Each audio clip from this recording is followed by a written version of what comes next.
Hello' বন্ধুসকল, আজি মই হোৱাটছআপ এডমিনৰ বাবে এটা নতুন ট্ৰিক লৈ আহিছোঁ।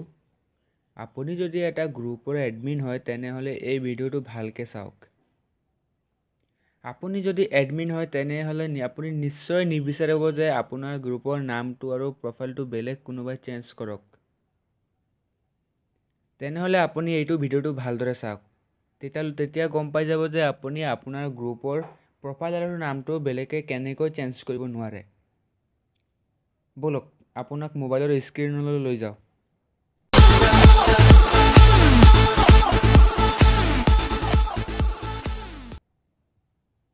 প্ৰথমে আপুনি হোৱাটছআপলৈ যাব। হোৱাটছআপত যোৱাৰ পিছত আপোনাক চাব এইটো এটা মোৰ গ্ৰুপ খুলিছোঁ। এইটো গ্ৰুপটো হ'ল বঙালী গ্ৰুপ। বঙালী গ্ৰুপত ইয়াত আপুনি যিহেতু এডমিন আছে তাত এইটো তিনিটা ডটত ক্লিক কৰিব। ক্লিক কৰাৰ পিছত গ্ৰুপ ইনফোত যাব। তাত গৈ কিনে এয়া দেখা পাইছে যে আপোনালোকে গ্ৰুপ ছেটিঙত যাব। এডিট গ্ৰুপ ইনফোত যাব। তাত গৈ কিনে চাইছে যে আপোনালোকে অল বুলি লিখা আছে তাত অনলি কৰি দিব।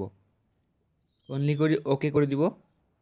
আৰু এবাৰ চাই ল'ব যে হৈছে নে নাই। যদি হৈ গ'ল তেনেহ'লে আপুনি চেক কৰিব পাৰে, বেলেগ এজনক ক'ব পাৰে যে তই চেঞ্জ কৰ, গ্ৰুপটোৰ প্ৰফাইলটো চেঞ্জ হয় নে নহয়।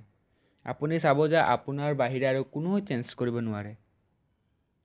তো আজিলৈ ভিডিঅ'টো ইমানেই। ধন্যবাদ। ভাল লাগিলে লাইক কৰিব, কমেণ্ট কৰিব আৰু শ্বেয়াৰ কৰিব।